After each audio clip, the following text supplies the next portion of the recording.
فاتحہ.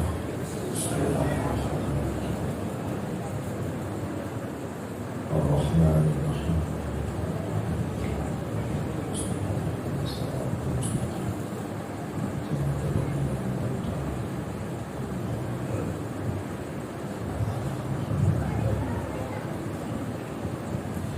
اعوذ باللہ من الشیطان الرجیم. بسم اللہ الرحمن الرحیم.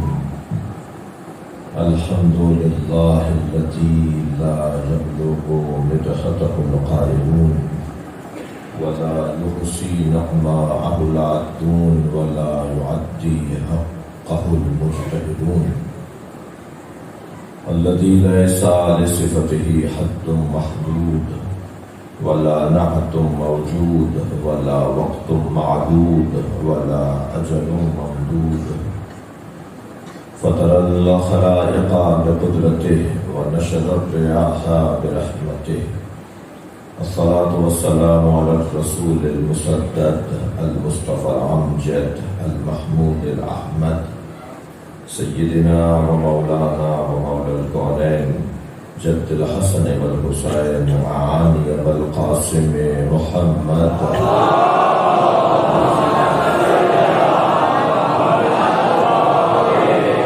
وآله الطيبين الطاهرين المعصومين الذين قال الله إنما يريد الله ليذهب عنكم الرجس أهل البيت ويطهركم تطهيرا.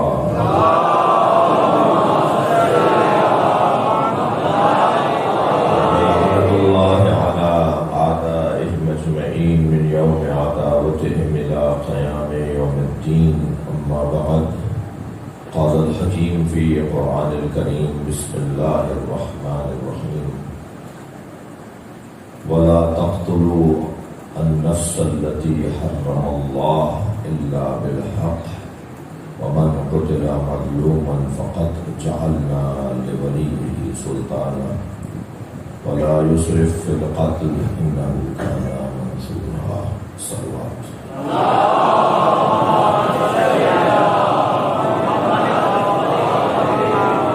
مغفور کے لیے سورہ فاتحہ تلاوت.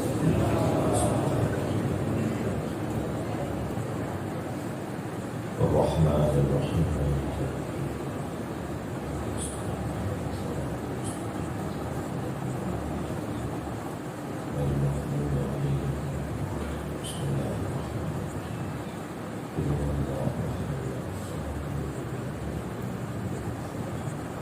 بسم اللہ الرحمن الرحیم.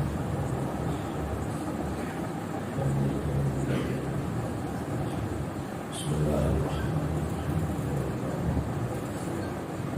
الرحیم. اللهم صل على محمد وعلى محمد. مغفرت کے لیے صلوات.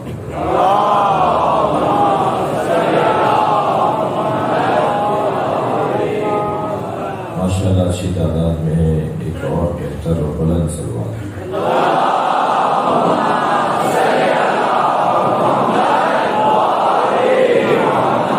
اس سے بھی بہتر صلوات.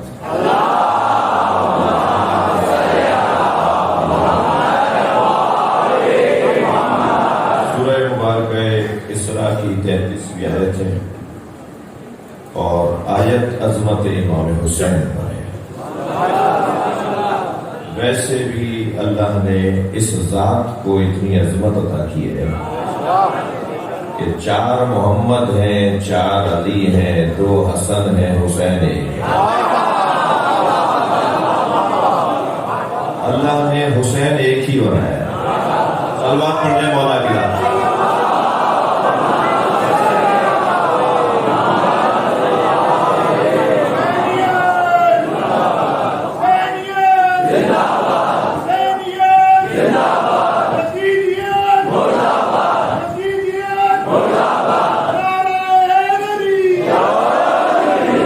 اللہ نے حسین ایک ہی بنایا.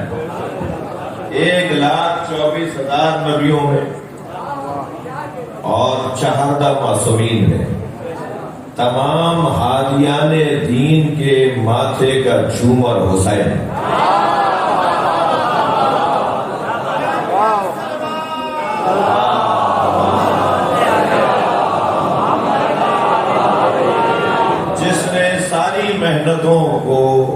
اپنی ضمانت میں لے لیا.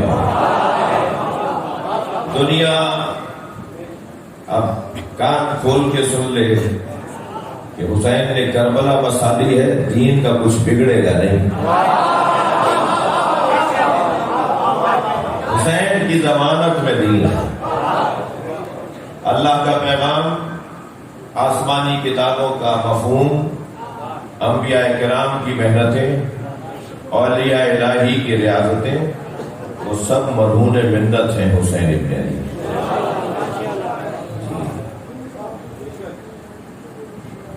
بعض اوقات ہم سے کہا جاتا ہے جی وقت ختم ہو گیا بس. اچھا، کیونکہ مجھے بھائیوں نے کہا تھا 9 بجے بیٹھنا ہے تو میں شاید 11 بجے بیٹھا ہوں. 10:20 ہو رہے ہیں تو 1-1.25 گھنٹہ تو ویسے ہی اپنے وعدے سے لیٹ ہوں.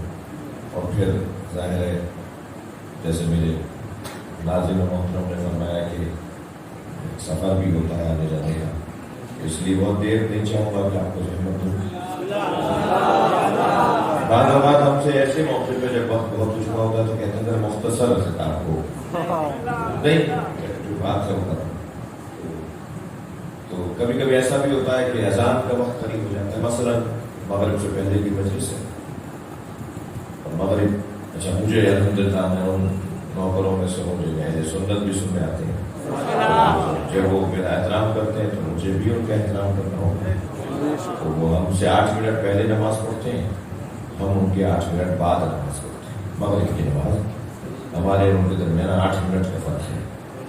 وہی فرق ہے جو سورج پورا ڈوبنے میں ٹائم لگتا ہے. سورج جب ڈوبنا شروع ہوتا ہے تو پورا ٹائم اسے پورے ڈوبنے میں 8 منٹ لگتے ہیں. ہمارے بھائی اس وقت میں نماز پڑھ لیتے ہیں جب وہ ڈوبنا شروع ہوتا ہے، ہم جب پڑھتے ہیں جب وہ پورا ڈوب جاتا ہے. یہی فرق روزے کا بھی ہے. ہم روزہ اس وقت کھولتے ہیں کہ جب سورج پورا ڈوب جاتا ہے، ہمارے بھائی اس وقت کھول لیتے ہیں جب سورج ڈوبنا شروع ہوتا ہے. تو غروب کے آغاز اور غروب کا اختتام، یہی فرق ہے سنی شیعہ کی نماز اور روزے کی عبادت میں. اور بہت معقول سی بات ہے. ایک سلوات پڑھیں ذرا محمد.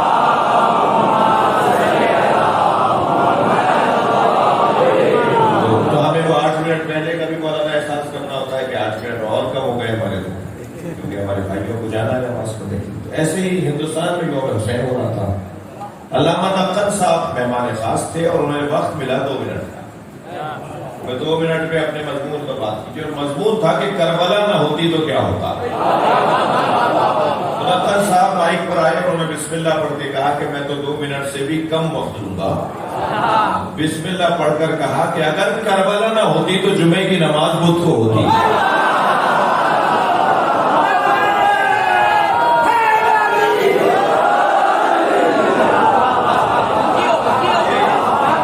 سلوات پڑھ لینا محمد و آل محمد.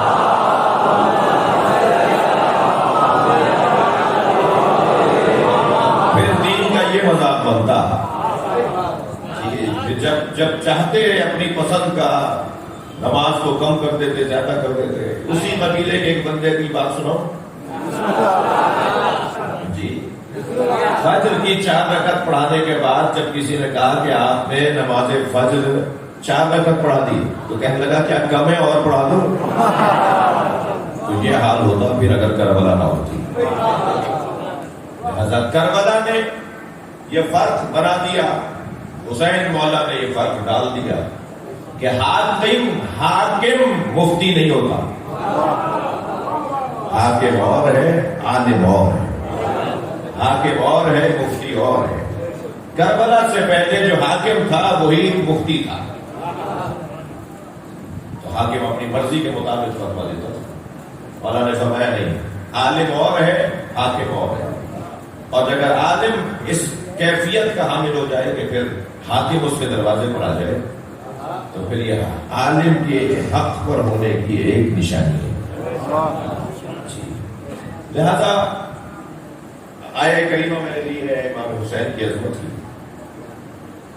علماء کرام تشریف فرما ہے، عربی ادب جاننے والے بیٹھے ہیں. ارشاد ہو رہا ہے وَلَا تَقْتُلُوا النَّفْسَ الَّتِي حَرَّمَ اللَّهُ إِلَّا بِالْحَقِّ. اس خاص نفس، اس خاص وجود کو قتل نہ کرو. یہاں نفس کا مولانا الف لام ہے. الف لام ہے عہد جنسی، معہود، ایک خاص نفس، ایک خاص وجود کو ذہن میں لاؤ، اللہ اسے قتل کرنے کی اجازت نہیں دے رہا، مگر کون سا وہ نفس ہے جس کو اللہ وَلَا تَقْتُلُوا نَفْسَ الَّتِي حَرَّمَ اللَّهُ،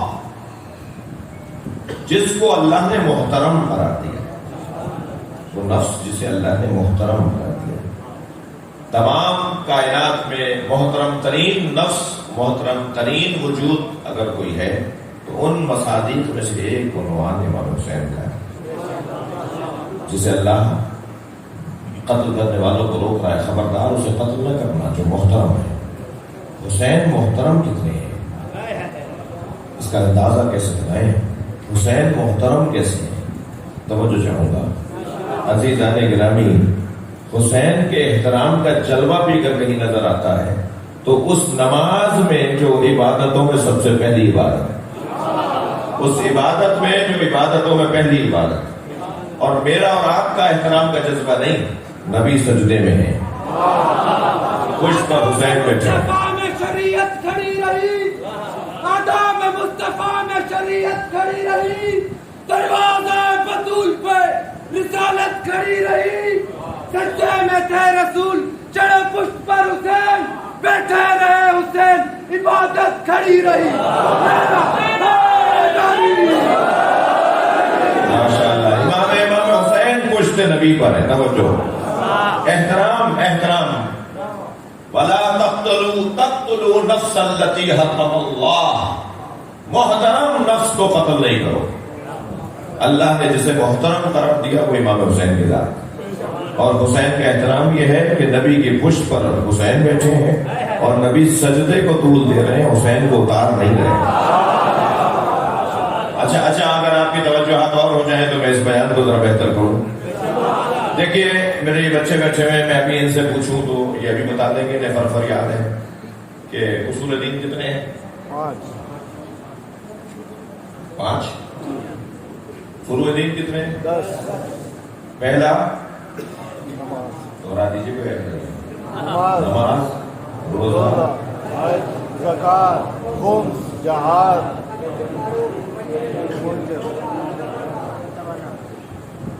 سن لیا نا؟ جس نے نہیں بتایا اس نے برادر والے سے سن لیا۔ ایک صلوات پڑھ رہا ہوں،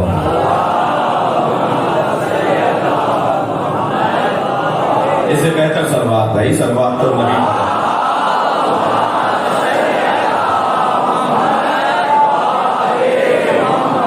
فروعات دین میں پہلی نماز، روزہ، حج، زکات، خمس، جہاد۔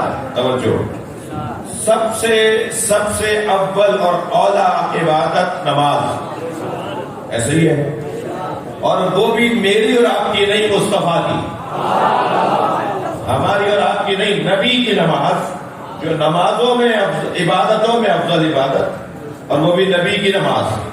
نماز میں بھی سب سے افضل رکن، تھوڑا سا گردن ہلا دیجیے، بات چل رہی ہے تو نماز میں بھی سب سے افضل رکن سجدہ۔ سجدہ بھی مصطفیٰ کا کہ جن کے پیچھے صحابہ نماز پڑھ رہے ہیں، نبی حالت سجدہ میں ہے، حسین پشت نبی پر بیٹھے ہیں۔ عزیزوں، نبی نے ایک حسین جملہ ارشاد فرمایا، صلو کما رأیتمونی اصلی، نماز پڑھو جیسے مجھے پڑھتے ہوئے دیکھ رہے ہو۔ اچھا، یہ نہیں کہا نماز پڑھو جیسے میں پڑھ رہا ہوں، بلکہ فرمایا نماز پڑھو جیسے مجھے پڑھتے ہوئے دیکھ رہے ہو، یعنی نبی نماز بھی پڑھوانا چاہتے ہیں، اپنا دیدار بھی چاہتے ہیں، امت مجھے بھی دیکھے اور نماز بھی پڑھے۔ بلال حبشی کہتے ہیں کہ میں تو نبی کا دیدار کرنے جاتا تھا، نماز بھی ہو جاتی تھی۔ اور شاعر کا کیا حسین مصرع ہے، 2 مصرع سنا رہا ہوں۔ شاعر کہتا ہے، ادائے دید، آپ بہت سے لوگ، سبھی لوگ مجھے دیکھ رہے ہیں، اور ہر ایک کی دید محبت بھری ہے، ٹھیک ہے، محبت بھری آنکھیں بتا دیتی ہے کہ دیکھنے والا کس نیت سے دیکھ رہا ہے، چہرہ بتا دیتا ہے، اور ہمارا تو کام ہی روزانہ چہرے دیکھ رہا ہے۔ میں تو شاید آج بھی تیسری مجلس پڑھ رہا ہوں شاید، اور پھر مسلسل روزانہ چہرے دیکھ رہے ہوتے ہیں، چہرے بتا دیتے ہیں کہ یہ کس قبیلے کا ہے۔ مجھے معلوم ہو جاتا ہے آج اہل سنت کتنے تھے، دیوبند دیوبندی کتنے تھے؟ میں چہرے دیکھ کے بتا دیتا ہوں کہ رونے کا انداز بتا دیتا ہے، ان کی صلوات پڑھنے کا طریقہ بتا دیتا ہے۔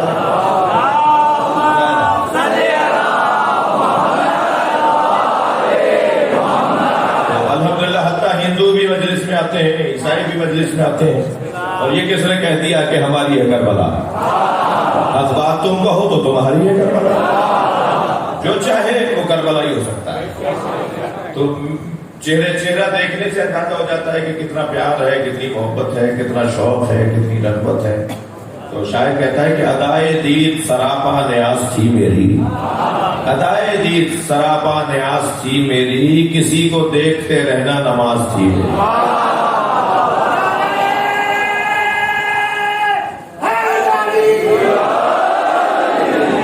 ماشاءاللہ توجہات آپ کی بھرپور ہیں۔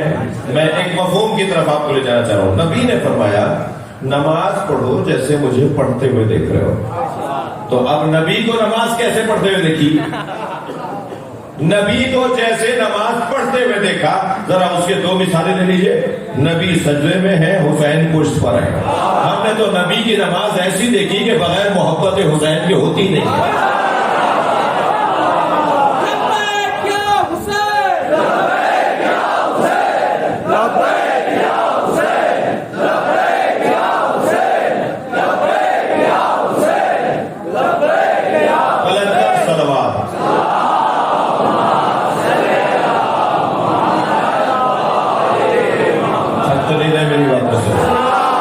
نبی نے نماز ایسے پڑھی کہ سرکار سجدے میں ہے اور امام حسین پشت نبی پر ہیں، اور ایک دفعہ نہیں ہوا جو کوئی کہتے کہ خبر واحد ہے، ایک دفعہ نہیں ہوا کہ کوئی کہتے کہ صاحب حادثہ تھا، واقعہ تھا، اتفاق تھا۔ اتفاق ایک دفعہ ہی ہوتا ہے، منصوبے میں اور حادثے میں فرق ہے۔ حادثہ ایک دفعہ ہوتا ہے، منصوبہ منظم ہوتا ہے، اور ایک دفعہ نہیں، بار بار نبی کی پشت پر امام حسین آ کے بیٹھے، اور ایک دن تو اتنا لمبا بیٹھے، اتنی دیر بیٹھے کہ حضرت عبداللہ ابن مسعود کہتے ہیں کہ میں نے سجدے سے سر اٹھا کر دیکھا کہ آخر یہ سجدہ اتنا طویل کیوں ہو گیا؟ تو میں نے کیا دیکھا کہ حسین نبی کی پشت پر ہے، تو میں نے یہ جانا کہ یہ بچہ کیونکہ بیٹھا ہے جو اتاروں تاکہ نماز رہے۔ بھائی وہ ہمارے بچوں کی طرح بچہ نہیں ہے۔ حضرت نے چاہا، حضرت عبداللہ بن مسعود کہتے ہیں کہ میں نے چاہا کہ ہاتھ پیچھے ہی تھے نبی کے، بالکل عقب میں تھے، چاہا کہ ہاتھ بڑھا کر حسین کے ہاتھ پکڑوں اور اتار دوں۔ کہتے ہیں میرا ہاتھ حسین کی طرف بڑھ رہا تھا، نبی کا میری طرف بڑھ رہا تھا۔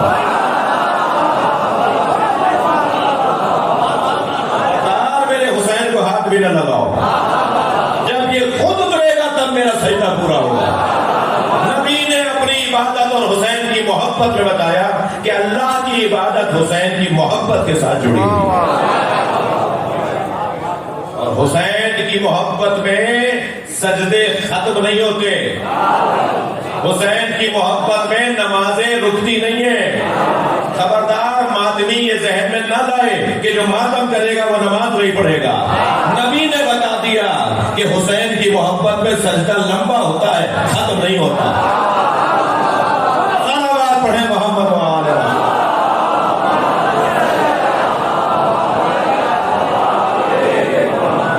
محبت حسین میں اللہ کی عبادت زیادہ ہوتی، عبادت کم نہیں ہوتی۔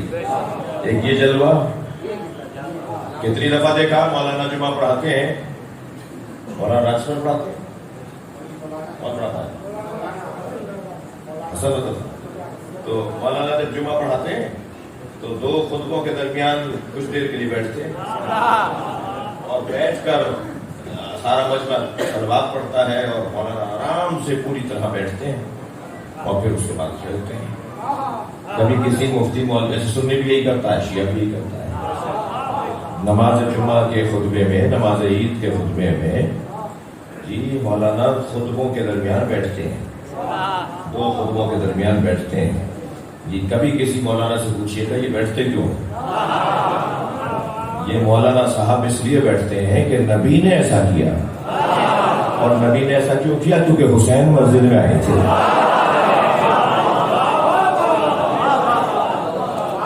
میرے مولا نبی نے خطبہ چھوڑ دیا جب امام حسین زمین پر گرے، پیر کرتے میں الجھا، امام زمین پر آ رہے تھے، نبی نے ممبر چھوڑ دیا، اور جیسے امام حسین کی طرف بڑھے تو تمام صحابہ کرام نے دیکھا کہ نبی حسین کو اٹھانے کے لیے بڑھ رہے ہیں، تو روایت کہتی ہے کہ ایک صحابی نے گرنے سے پہلے اٹھا لیا اور دوسرے صحابی کی گود میں دیا، اور دوسرے نے تیسرے کی گود میں دیا، اور تیسرے نے چوتھے کی گود میں دیا، یہاں تک کہ نبی کی آغوش میں آ گئے۔ جو صحابیوں کے ہاتھوں پہ چلے اور نبی کی آغوش میں پہنچے وہ حسین۔ اب ساری قیامت تک کے لیے نماز جمعہ کے اندر لازم ہو گیا کہ 2 خطبوں کے درمیان رکو تاکہ تمہیں یاد تو آئے کہ حسین بھی ہے۔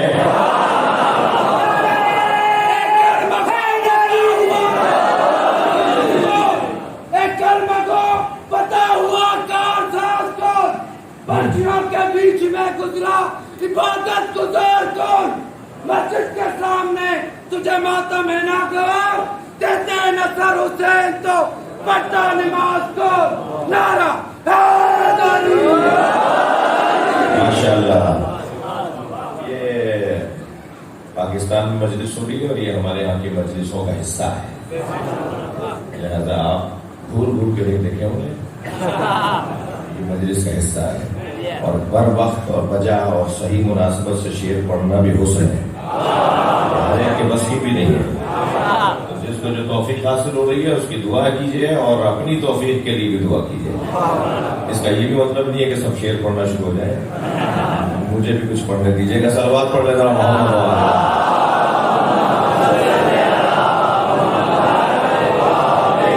بات آگے بڑھے۔ سب سے پہلی بات تو یہ کہ اللہ نے امام حسین کے وجود کو محترم قرار دیا ہے۔ ویسے تو سب محترم ہیں، لیکن جسے اللہ محترم کہتے ہیں، جسے اللہ کہے کہ اس کا نفس محترم ہے اور نفس سے محترمہ کو قتل نہ کرو، اور وہ بھی امام حسین کا وجود، احترام میں امام حسین کا یہ لازم ہے۔ جی دل کر رہا ہے آپ کے لیے ایک حدیث ہدیہ کرنے کے لیے لایا ہوں کہ جب امام حسین چلے ہیں مکہ المکرمہ سے تو عجیب رنگ بنا ہے، اور رنگ یہ بنا کہ امام حسین علیہ السلام، اچھا روایت امام جعفر صادق کی ہے،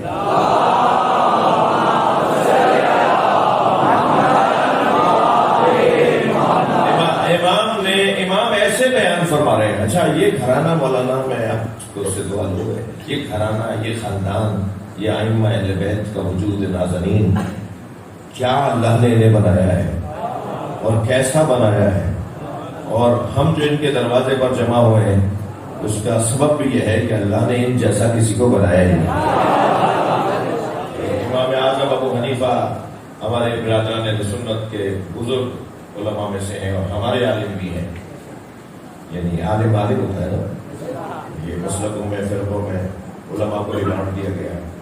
تو امام اعظم ابو حنیفہ کی خدمت میں ایک شخص نے آ کر کہا کہ میں آپ کی کلاس میں بھی آتا ہوں، آپ کے درس میں بھی آتا ہوں، تو آپ جب نبی کا قول سناتے ہیں تو کہتے ہیں، راویوں کا نام دیتے ہیں کہ فلاں صحابی نے فلاں سے سنا، اور فلاں نے فلاں سے سنا، اور فلاں نے فلاں سے سنا، اور فلاں نے نبی سے سنا، تو آپ سارے راویوں کے نام دے کے کہتے ہیں فلاں ان رسول اللہ۔ لیکن جب جعفر صادق کی کلاس میں جاتا ہوں، ان کے درس میں جاتا ہوں، تو وہ ڈائریکٹ کہتے ہیں قال رسول اللہ،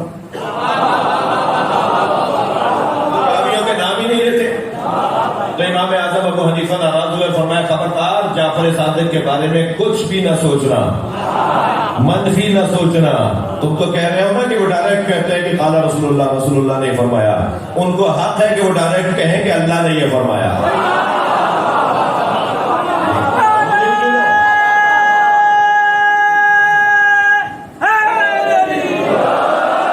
مثلاً بحار الانوار میں وہ روایت جو حضرت یوسف اور زلیخا کے درمیان کا مکالمہ ہے، وہ مولا علی بیان فرما رہے ہیں۔ مولا بتا ہی نہیں رہے کہ میں نے کس سے سنا، فرما رہے ہیں کہ جب یوسف گزرنے لگے اپنی بگی پہ سوار، ایک باقاعدہ رسمی سفر تھا اور آگے پیچھے ان کے سپاہی دوڑ رہے تھے، اور پھر جب وہ اس ایک آبادی محلے سے گزرے جس محلے میں زلیخا رہتی تھی، ان کے عشق کی گرفتار، ہاتھ پیر اس کے کانپتے تھے، بوڑھی ہو گئی تھی، چہرے پہ چھٹیاں پڑ گئی تھی، آنکھوں کا نور چلا گیا تھا جی، کپڑے پھٹے ہوئے تھے، تولیا بگڑا ہوا تھا. اس مجمع میں کہ جو مجمع ان کو دیکھنے کے لیے کھڑا تھا اس میں وہ بھی آ کے کھڑی ہو گئی. اور جب قریب سے بگی گزری تو پھر وہ نام لیا گھر والا، گھر کا نام. تو جیسے حضرت یوسف کے گھر کا نام ان کے کان میں آیا تو مڑے اس طرف کہ یہ کون ہے جو میرے گھر کا نام. ایسے دور میں وزیر اعظم ہے. دیکھا تو گرتی پڑتی زلیخا آگے آ رہی ہے. قریب آئی تو حضرت یوسف نے غور سے مطلب ایک توجہ میں فرمایا، یا زلیخا علامہ کا نام ہے نا، تمہیں اس حالت میں کس نے پہنچا دیا، تمہیں اس کیفیت میں کس نے پہنچا دیا. تو زلیخا کہنے لگی حسن و وجہ کا یا یوسف، تمہارے چہرے نے میرا یہ حال کر دیا، تمہارے چہرے کے حسن نے میرا یہ حال کر دیا. تو حضرت یوسف نے فرمایا کیف وجدتے فی آخر الزمان نبیا فی آخر الزمان کان احسن منی وجہا واحسن منی خلقا. اگر آخری زمانے میں آنے والے نبی کو دیکھ لیتی جن کا چہرہ مجھ سے زیادہ حسین ہے، جن کا اخلاق مجھ سے زیادہ اخلاق ہے، یقال لہ محمد، اسے محمد کہہ کے پکاریں گے، تو تمہارا کیا حال ہوتا. تو کہنے لگی صدقتا یا یوسف، تم سچ کہہ رہے ہو، تم سے زیادہ حسین ہے، اور اب ان کی محبت ہے میرے دل میں، تمہاری نہیں ہے. تو حضرت یوسف نے فرمایا کیسا علمت انی صدقت، تمہیں کیسے پتا چلا کہ میں سچ کہہ رہا ہوں. میں نے ابھی بتایا تمہیں، اور تم میری بات کے بعد کہہ رہی ہو کہ تم سچ کہہ رہے ہو، تم سے زیادہ حسین ہے. تو کہنے لگی جب تم محمد کانا احسن منی وجہا احسن منی خلقا، جب تم اس کے بارے میں بول رہے تھے نا، ان کے بارے میں، تو تم بول رہے تھے اور ان کی محبت میرے دل میں اتر رہی تھی. تو فوراً اللہ نے جبریل کو نازل کیا اور کہا اے یوسف زلیخا سچ کہہ رہی ہے، اب یہ تم سے محبت نہیں کرتی، میرے محمد سے محبت کرتی، میں نے اسے معاف کر دیا.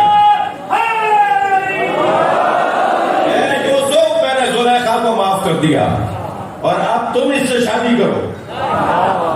حکم الہی آیا کہ اب اسے جوان کرو، معجزہ دکھاؤ اور اس سے شادی کرو. تو میں ایک جملہ اللہ کی بارگاہ میں کہوں گا، اللہ یہ تو نبی کی گناہگار تھی، تو نے صدقے میں محمد کے اسے معاف کر دیا. یہ سارا مجمع نبیوں کا گناہگار نہیں ہے، تو علی اور محبت کے صدقے میں انہیں معاف کر دے. اللہ اہل بیت کے صدقے میں، نبی کے صدقے میں اس سارے مجمع کو ایک لمحے میں معاف کر سکتا ہے.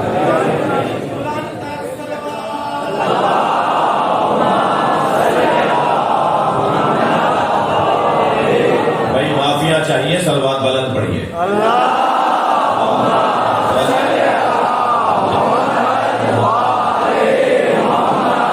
توجہ کر لی. اب یہ روایت مولا علی ایسے بیان فرما رہے ہیں جیسے خود وہاں موجود تھے. اس روایت کو بھی امام صادق کیسے بیان فرما رہے ہیں. راوی روایت امام صادق سے ان الصادق، اور روایت کرنے والے بھی شیخ مفید ہیں. ہمارے علماء کرام میں شیخ صدوق اور شیخ مفید اگر کسی حدیث کو نقل کرتے ہیں تو اس کے سند کے لیے یہی کافی ہے کہ شیخ مفید نے نقل کر دیا. اس کے مضبوط ہونے کی ایک دلیل یہ بھی ہے. کیا ہے روایت؟ ذرا سنیے. قال لما سار الحسین من مکہ، جب امام حسین نے مکے سے سفر کا آغاز کیا. توجہ ہے، جب امام حسین نے مکے سے، احترام حسین ذہن میں رہے، امام حسین کا مقام ذہن میں رہے. لما سار الحسین من مکہ، جب امام حسین نے مکے سے سفر کا آغاز کیا. لقیہ افواج من الملائکۃ المصوبین، امام حسین سے ملائکہ کے افواج، فوج نہیں، افواج نے آ کر سلامی دی. ہماری کتنی افواج ہیں؟ بولیے.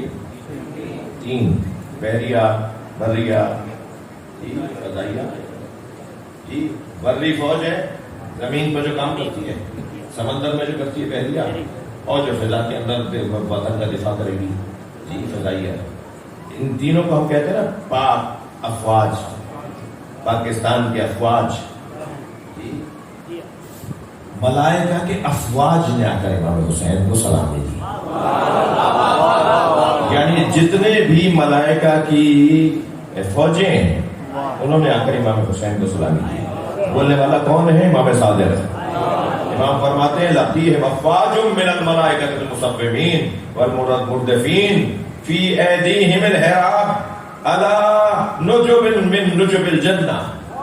فرماتے ہیں امام فرماتے ہیں افواج ملائکہ نے امام حسین کو سلامی دی اور ہر ایک کے ہاتھ میں جنت کا بنا ہوا اسلحہ تھا جو حسین کے قاتلوں کو مارنے کے لیے وہ لے جا رہے ہیں. ہر ایک کے ہاتھ میں جنت کا بنا ہوا اسلحہ. اچھا جنت کا اسلحہ کیسا ہوگا؟ جنت تو مادی جگہوں کی چیز ہی نہیں ہے، مادی چیزوں کی چیز ہی نہیں ہے، وہ جگہ ہی نہیں ہے جہاں مادی چیزیں ہوں. تو جنت کے بنے ہوئے اسلحے ہیں ان کے ہاتھ میں. اور امام حسین سے آ کر انہوں نے کیا کیا؟ سلموا علیہ، ان سب نے سلامی دی. گریٹ، سلامی دی جا رہی ہے امام حسین. اور سلامی دینے کے بعد وقالوا یا حجت اللہ علی خلقہ، ان فرشتوں نے ایک زبان ہو کر کہا اے اللہ کی مخلوق پر اللہ کی حجت. بعد جد ہی واقعی ہے، واقعی ہے وہ حجت خدا جو اپنے جد کے بعد اور اپنے بابا کے بعد اور اپنے بھائی کے بعد امت پر حجت ہے. یعنی یہاں بیان کیا جا رہا ہے رسول اللہ کی احترام، مولا علی کا اور امام حسن کا احترام. ان اللہ امد جد کا رسول اللہ بنا فی مواطن کثیرہ. اللہ نے آپ کے جد رسول اللہ کی ہمارے ذریعے سے کثیر موقعوں پر مدد کی ہے. اور اب ہمیں حکم دیا ہے کہ ان اللہ امد کا بنا، اب ہمیں حکم دیا ہے کہ حسین کی مدد کرنے جاؤ. یہ سارا لشکر چلتا رہا امام حسین کے ساتھ کربلا. صرف کربلا کے میدان میں 72 نہیں آئے، فضائل پڑھ رہا ہوں. فوج آئی ہے فرشتوں کی، یہاں تک کہ 10 محرم کا دن آیا. جب امام حسین نے اپنا جہاد شروع کیا تو یہ بھی کہتے رہے ہمیں کب موقع ہوگا، اور امام کہتے رہے ابھی رکو. اور جب ایسا وقت آیا کہ امام تنہا رہ گئے تو امام نے فرمایا یہ میرا امتحان ہے، میں تم سے مدد نہیں لوں گا. ان فرشتوں نے فریاد کی اللہ سے کہ یا اللہ حسین ہم سے مدد نہیں لے رہے. اللہ نے کہا میں نے تمہیں حسین پر معمور کیا ہے، اب قیامت تک حسین کی قبر کی حفاظت کرو گے. صلوات پڑھیں عظمت حسین پر.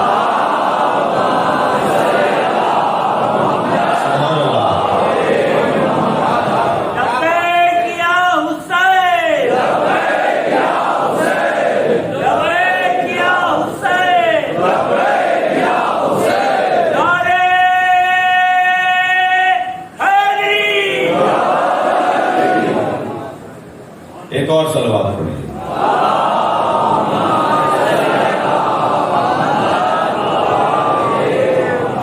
توجہ کر لیا آپ نے؟ اللہ ارشاد فرما رہا ہے خبردار اس محترم نفس کو قتل نہ کرو، اس محترم کو قتل نہ کرو. محترم آپ ذرا غور کریں. یا ایتھا النفس المطمئنہ ارجعی الی ربک راضیۃ مرضیہ. مصائب نہیں پڑھا، فضیلت پڑھا. کیا کہہ رہا ہے اللہ؟ اے صاحب نفس مطمئنہ اپنے رب کی طرف پلٹا. ہم سے اللہ کہے گا کہ آ جاؤ، ہمیں تو فرشتہ بھیجے گا لے آؤ. ہم سب کو فرشتہ بھیجا جائے گا کہ لے کے آؤ. حسین کون ہے جسے اللہ کہہ رہا ہے آ جاؤ؟ یعنی موت کی 2 قسمیں ہو گئی، ایک موت اجباری، ایک موت اختیاری. ہم مریں گے مجبوراً، حسین جائیں گے اختیار سے. بھائی تھوڑی گردن ہلا دیجیے اگر بات جا رہی ہے. یہ آیت بول رہی ہے، آپ کہیں جائیے نہیں، آیت پر ہی غور کرتے رہیے. امام حسین کی جو رخصتی ہے اس دنیا سے، امام کی جو شہادت اور امام کا جانا ہے اس دنیا سے، وہ اختیاری ہے.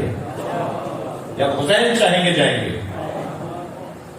اور افا کے ہاں یہ بحث ہے، میں کوئی نئی بات نہیں کر رہا. کسی کے لیے نئی بات ہو تو میری بات کے بعد ذرا تصدیق کرے.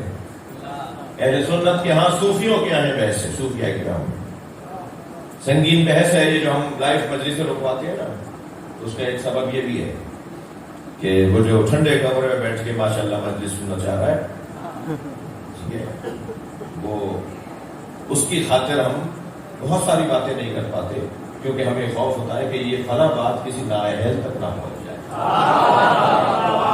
اور جو آئے بیٹھے ہوتے ہیں وہ محروم ہو رہے ہوتے ہیں. تو میں تو نیاز، شاید ابھی بھائیوں نے تو نیاز کا انتظام کیا ہے، تو یہ جو نیاز ہے یہ بھی نیاز ہے، تبرک ہے، اس کا ایک دانہ محترم ہے. لیکن حاضری کی نیاز تو یہ ہے نا جو ابھی اس وقت دی جا رہی ہے.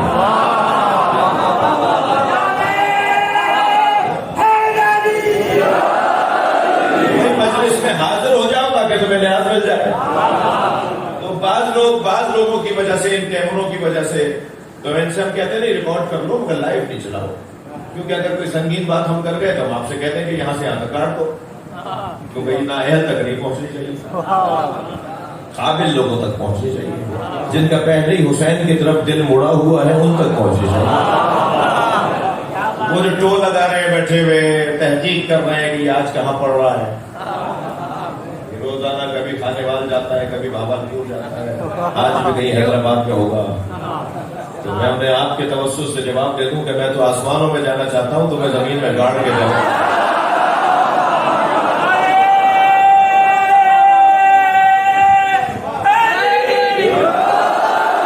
بند کرو اپنی ان باتوں کو.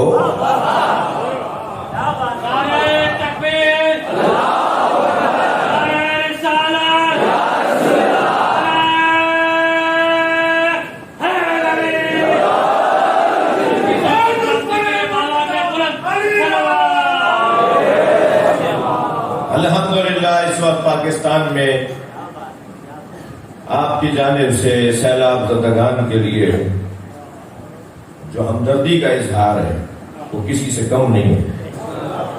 اور سیلاب تو نہیں پوچھتا کہ سامنے والا گھر ہندو کا ہے یا سنی کا ہے یا شیعہ کا ہے. جب پانی بہتا ہوا آتا ہے تو کوئی پوچھتا نہیں ہے گھر والے سے کہ تم کون ہو. جب اللہ کا امتحان نہیں پوچھ رہا تو اللہ کا مسلمان کیوں پوچھ رہا ہے کہ یہ سنی ہے یا شیعہ ہے. خبردار میرے بچوں جوانوں، جو بھی متاثر ہے اس کے ساتھ تعاون کرنا ہے.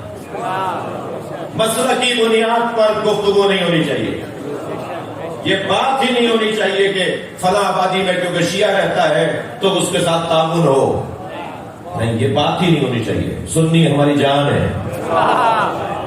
ہندو انسان ہے، عیسائی انسان ہے. بولنے دیجئے، جن کا جیسا دماغ ہوگا ایسے ہی بولیں گے. ہم حسین کے دروازے سے غذا لینے والے لوگ ہیں. ہم امام حسین کی سبیل سے پانی پینے والے لوگ ہیں. لہذا ہمارا دل بڑا ہونا چاہیے. میری گزارش ہے کہ جو ہمارے سیلاب زدگان کی حمایت میں مختلف تنظیمیں، شفافیت کو ضرور دیکھیے گا، بینک اکاؤنٹس کو ضرور دیکھیے گا، ان کا آڈٹ ہوتا ہے یا نہیں ہوتا ضرور دیکھیے گا، کون ان کے سر پر ہاتھ رکھ رہا ہے یہ ضرور دیکھیے گا. اس لیے کہ یہی موقع ہوتا ہے جب موقع شناس لوگوں کی دکانیں بھی کھلتی ہیں. تو میں مطلق بات کروں گا کہ جو ہماری تنظیمیں، ادارے، مستند ادارے اس وقت خدمت کے لیے اپنے کیمپ لگائے ہوئے ہیں، خدمت کر رہے ہیں، کوشش کر رہے ہیں، ان کے ساتھ آپ تعاون فرمائیں. اپنے گھر سے ایک جوڑا ہی لے جائیے. 4 جوڑے آپ کے ہیں، ایک جوڑا لے جائیے پیک کر کے، دھو کر بستری کر کے. اس لیے کہ یہ اللہ جب صدقہ کوئی نکالتا ہے، کوئی خیرات کرتا ہے، کوئی نیکی کرتا ہے، تو وہ مستحق تک پہنچنے سے پہلے اللہ کے ہاتھ میں آتا ہے. جی حدیث سنائیے میں نے آپ کو. تو کیا اللہ کے ہاتھ میں بدبو والے کپڑے دیں گے؟ گندے کپڑے دیں گے؟ پھٹے ہوئے کپڑے دیں گے؟ یا اپنے گھر کی کوئی چیز دیں گے یا پیسے دیں گے؟ میں تو قاضی بھائی ایک اور پیغام بھی دینا چاہوں گا. یہ جو ذریعے امام حسین میں، ذریعے مولا علی میں، یا ہم اپنے وطن میں اپنے امام بارگاہ کے عزا خانے کے کسی صندوق میں کوئی نوٹ ڈالتے ہیں، خدا کے واسطے استعمال شدہ نوٹ نہیں ڈالو. استعمال شدہ نوٹ نہیں ڈالو. پتہ نہیں کس کا ہاتھ لگا ہے اس میں. مولا کی بارگاہ میں چڑھانے کے لیے نیا نوٹ نکلوا کے لاؤ، سالم نوٹ نکلوا کے لاؤ. پتہ نہیں کس نے ہاتھ لگایا اس میں. کس نفس پرست نے، جاہ طلب نے، دنیا دار نے اس کو ہاتھ لگایا. پاک، صاف، سچا، سیدھا، کڑکتا ہوا، چمکتا ہوا. تو جب اللہ کی بارگاہ میں کوئی چیز پیش کی جائے تو اس کے لیے اہتمام ہونا چاہیے، انتظام ہونا چاہیے. اور یہ ہم سیلاب زدگان کو اگر کچھ دیں گے تو یہ ہم کسی پہ احسان نہیں کریں گے، آفت ہے، کوئی بھی کسی آفت میں مبتلا، اللہ نہ کرے کسی آزمائش میں ہم پڑے، ان کے ساتھ ہمارے یہاں تعاون ہونا چاہیے۔ ہاں کچھ مسائل بھی ہیں، اور لیکن میری گزارش ہے کہ جو بہرحال کراچی تشریف لے آئے ان کا تو خیال کریں آپ، لیکن ان کا خیال کرنے والے زیادہ لوگ نہیں کرائیں گے، کراچی کا دل بہت بڑا ہے، لیکن جو وہاں رہ گئے ان کا زیادہ خیال کریں، جو چھوڑ کر نہیں آنا چاہتے کیوں چھوڑ کر آئے اپنی زمین کو، اپنے گھر کو، اور حالات جو آپ کے پیش نظر ہیں میں اس کو تبصرہ کروں گا تو کوئی کہے گا کہ سیاست کر رہے تھے اور سیاسی بات کر رہے تھے، بالکل سیدھی سی بات ہے کہ ہمارے اداروں کے پاس کوئی پلاننگ نہیں ہے، ہمارے اداروں کے پاس کوئی منصوبہ بندی نہیں ہے، یہ کوئی پانی زمین سے نہیں ابلا ہے، یہ زمین سے ابلا ہوتا تو پھر آپ بولتے کہ یہ کوئی جی یہ آسمان سے برسا ہے۔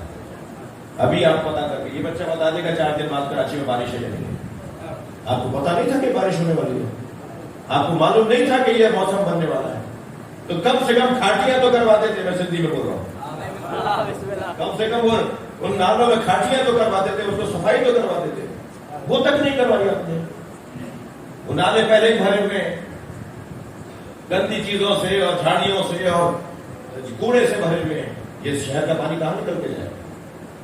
پہلی مرتبہ ہوا ہے، 100 سال کی جن کی عمر ہے نا، وہ کہہ رہے کہ ہمیں یاد نہیں ہے کہ ایسے شہر ڈوبے ہوں جیسا اس دفعہ شہر ڈوبے، گھر گروا دیا آپ نے، بے گھر کر دیا لوگوں کو، بے توجہی کی وجہ سے، میں مجموعی طور پہ بات کر رہا ہوں، لیکن بہرحال اس گفتگو سے ہٹ کر جو گفتگو ہے وہ یہ ہے کہ ہمیں سب کو ان کا ساتھ دینا چاہیے۔ آپ کے ابھی اقارب میں بھی لوگ ہوں گے جو متاثر ہیں، انہیں امداد فراہم کیجیے، ان کا ہاتھ پکڑیے اس وقت میں، اور ابھی تو بہت بڑا ڈیزاسٹر سامنے ہے، کیسے؟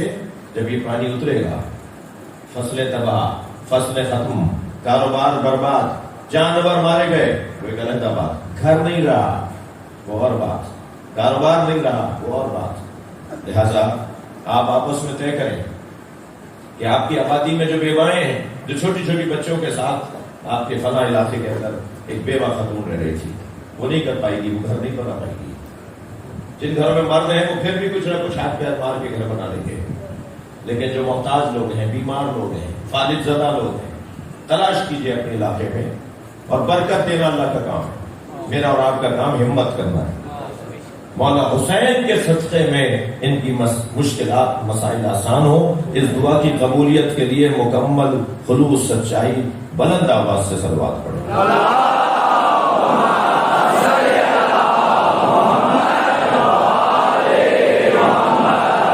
یہ محترم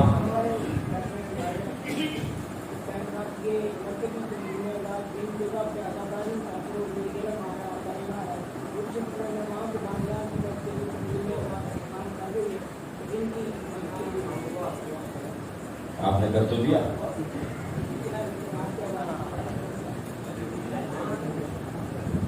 اچھا ایک صلوات پڑھے گا،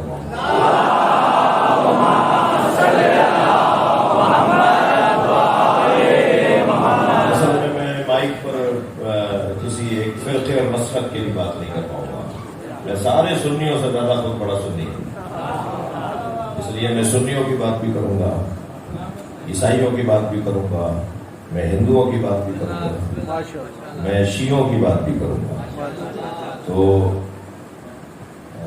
اس لیے جو جہاں سمجھتا ہے ضروری کام کرنے کے ہیں، جی یقیناً مسجد اور امام بارگاہ اور مدرسے بھی متاثر ہیں، اور بہت سارے زاویوں سے دیکھا جائے گا، تو بہرحال اس وقت مسلکی بنیادوں پر نہیں بلکہ انسانی بنیادوں پر حمایت کی ضرورت ہے۔ میں آپ سب سے، ہمارے جعفری الائنس کے دوستوں نے بھی اس خدمت کا ارادہ کیا ہے، آپ سب سے اپیل کروں گا کہ پریشان حال لوگوں کا خیال کریں، اپنا ایک حصہ ڈالیں، کچھ نہ کچھ ضرور ڈالیں، چھوٹے چھوٹے بچوں سے کہہ رہا ہوں تمہیں پیسے ملتے ہیں جیب خرچ کے، ابا کو کہو کہ ابا مجھے کیمپ پہ لے چلیں، میں وہاں جو ایک صندوق رکھا ہے، کوئی ڈبہ رکھا ہے، اس میں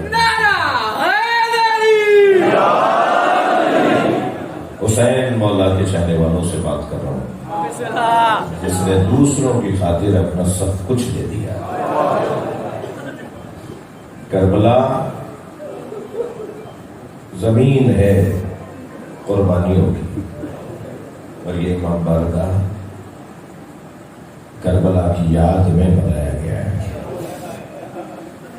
سن 61 ہجری عاشور کے دن عصر کے وقت خیمے جلائے گئے۔ ان خیموں کی یاد میں پوری دنیا میں اب یہ پکی عمارتیں بن گئی ہیں۔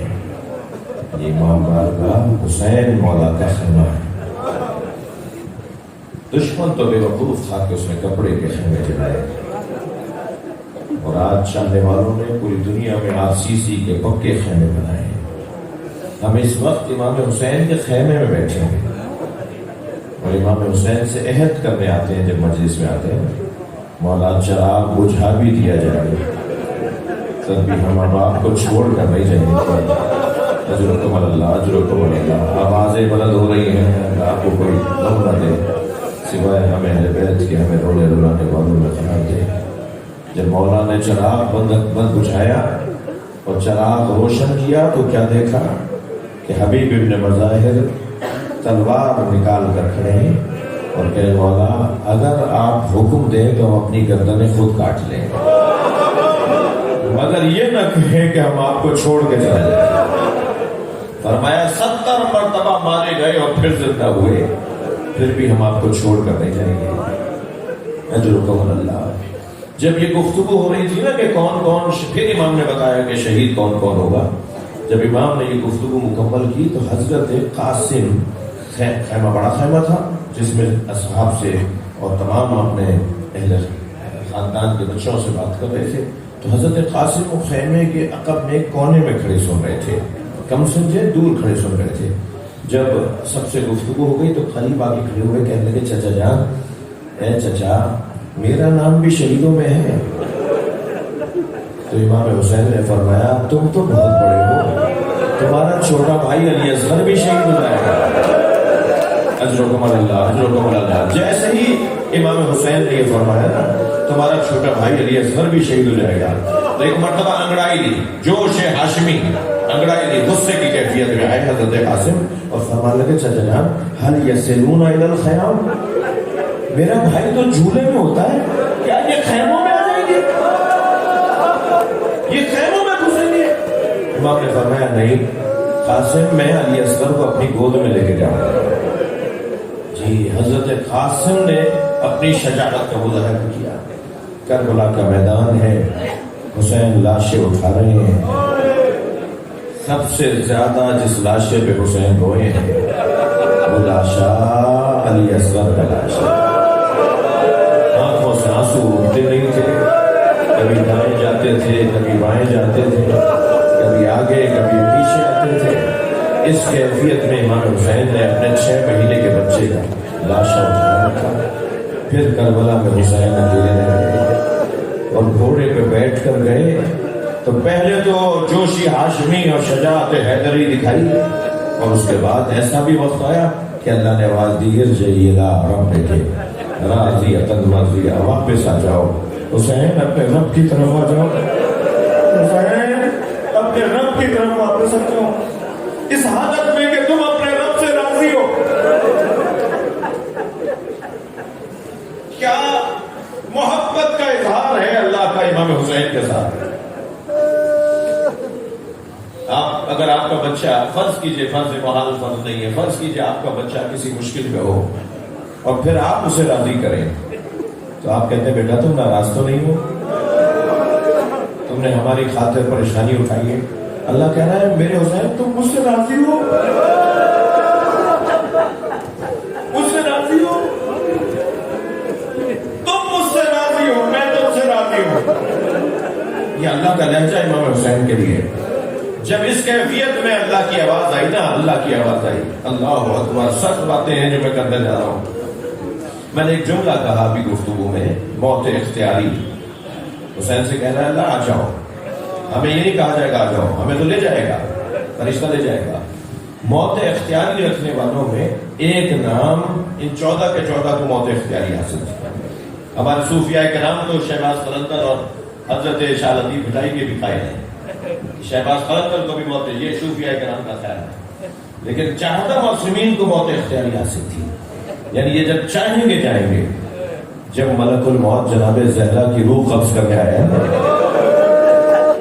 اجرکم اللہ، اجرکم اللہ،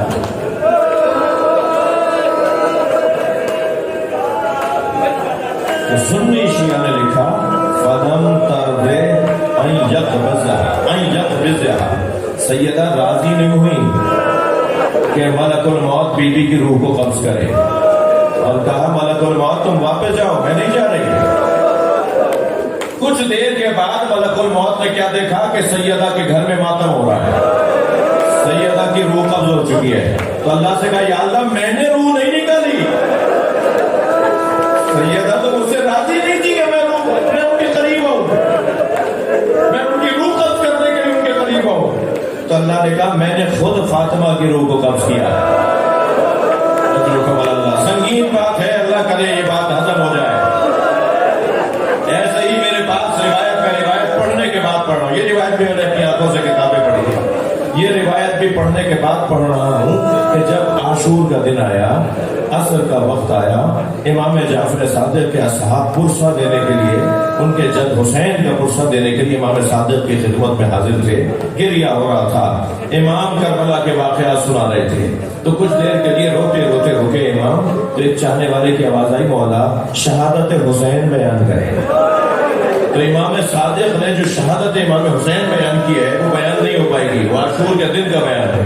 اس میں فرماتے ہیں جب اللہ نے ملک الموت سے کہا نا کہ حسین کی روح قبض کرو، اور ادھر انبیاء کرام سے کہا کہ سب کربلا میں آ جاؤ، نبی سے کہا ہے میرے مصطفیٰ کربلا میں آ جاؤ، 1,24,000 نبی کربلا میں تھے، جب حسین مولا کی روح قبض کرنے کے لیے ملک الموت آگے بڑھا، ملک الموت قریب جاتا ہے، یہ امام جعفر صادق کے الفاظ ہیں، ملک الموت قریب جاتا ہے، روتا ہوا واپس آتا ہے، کہتا ہے یا اللہ یہ کام ملک الموت سے نہیں ہوگا، میں کیسے حسین کی روح قبض کروں؟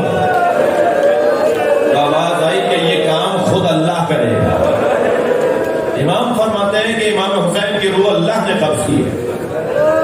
سنگین بات ہے نا، یہ بات معمولاً نہیں ہوتی، ممکن ہے کوئی میرا بھائی جو کبھی کبھی مجلس میں آتا ہے وہ کہے کہ کیا باتیں کر رہے تھے۔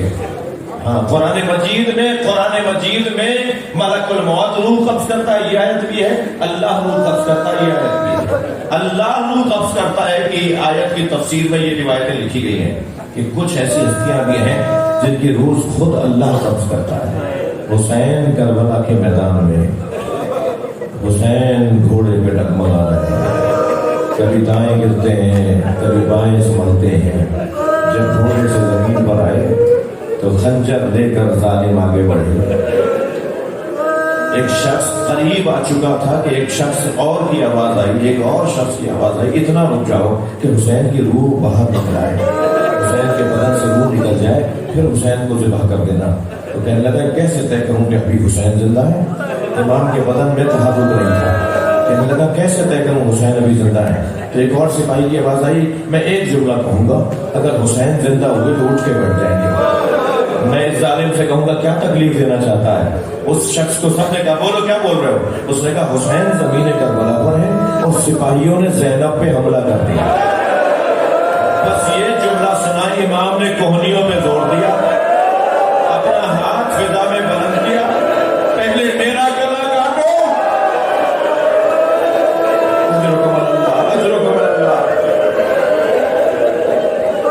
آج 3 سفر ہے، تھکے نہیں کہ رونا آ رہا ہے، ایام عزاداری کے ہیں، گریے کے ہیں، ماتم کے ہیں، رونے کے دن ہے نا، مجھے جلدی نہیں ہے۔ 3 سفر ہے، 2 دن کے بعد ایک ننھا سا جنازہ شام کے زندان سے اٹھایا جائے گا، مگر ماں بہنوں بھائی کی غربت،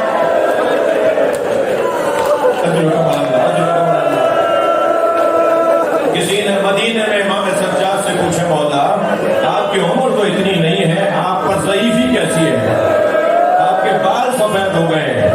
تو امام نے روتے ہوئے فرمایا بہن کے جنازے نے بوڑھا کر دیا، سکینہ کے ننھے سے جنازے نے مجھے بوڑھا کر دیا۔ اللہ گریہ ہو گیا، میں مجلس مکمل کر رہا ہوں۔ 3 جنازوں پہ غسال روئے ہیں، ایک جناب زہرا کا کا جنازہ. مولا علی نے بلند آواز سے گریہ کیا. سلمان نے کوچے میں علی کو روتی ہوئی آواز، علی کے رونے کی آواز سنی. جناب زہرا کے جنازے پہ علی روئے. پوچھا یا علی آپ جیسا صابر امام کوئی نہیں دیکھا؟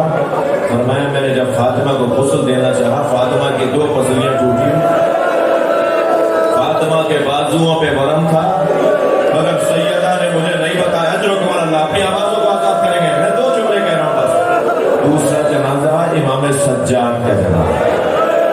ابھی چند دن پہلے، 1 ہفتہ پہلے امام سجاد کا تابوت آپ نے اٹھایا ہے نا. دوسرا جنازہ امام زین العابدین کا جنازہ. امام محمد باقر روتے ہوئے باہر آئے. فرمایا بابا کے بدن پہ آج بھی نیلے نشان. تیسرا جنازہ سنیں گے، وہ سکینہ بنت الحسین، جناب سکینہ کا جنازہ. غسالہ روتی بھی باہر آئی. جو جناب سکینہ کو غسل دینے آئی تھی غسالہ، وہ روتی بھی باہر آئی اور امام سجاد کے سامنے بیٹھ کے کہنے لگی آپ کی بہن کو کیا بیماری